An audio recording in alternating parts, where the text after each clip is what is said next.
Khordha block हलदिया महाविद्यालय अध्यक्ष पदवी को नहीं विवाद बढ़िबार लगी। विधानसभा जटणी विधायक विभूतिभूषण बलवंत राय प्राक्तन अध्यक्ष पात्र विरोध में कॉलेज उन्नयन आड़ 70 लाख टंका हड़प अभियोग आनी। प्राक्तन अध्यक्ष तथा पुनः अवस्थापित वर्तमान अध्यक्ष उमाकांत पात्र और इनचार्ज अध्यक्ष मध्य पदवी को नहीं घटना हाइकोर्ट रे पहुंची बेले एवं विधानसभा जटणी विधायक विभूतिभूषण बलवंत राय टंका हड़प अभियोग आनिबा परे विवाद आहुरी घनेछि। अन्यपटे एही अभियोग को अध्यक्ष पात्र खंडन करिथिबा बेले एबे तांको सपक्ष रे स्थानीय बुद्धिजीवी वरिष्ठ नागरिक बाहरिछन्ति।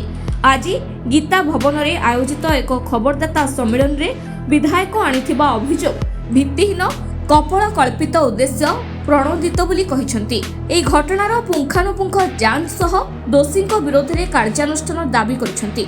कॉलेज रो शैक्षिक वातावरण फेरिबो सेथिलागी प्रशासन दृष्टि देबाकू निवेदन करिसंती।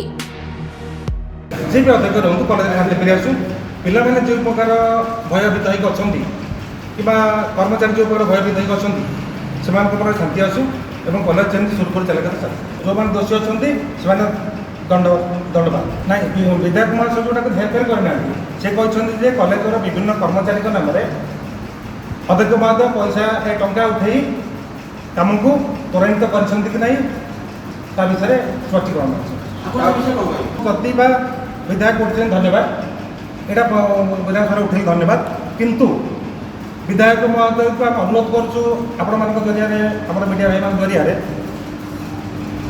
निज निर्वाचन मंडली कॉलेज हलदिया कॉलेज को थे परिदर्शन आसतु पिला छात्र मिशु छात्र छात्री मिशंतु अभिभावक मान डाकतु कौन घटना होती तदंत करूँ निजे निजे निजे आसी स्वदेह तदंत करूँ।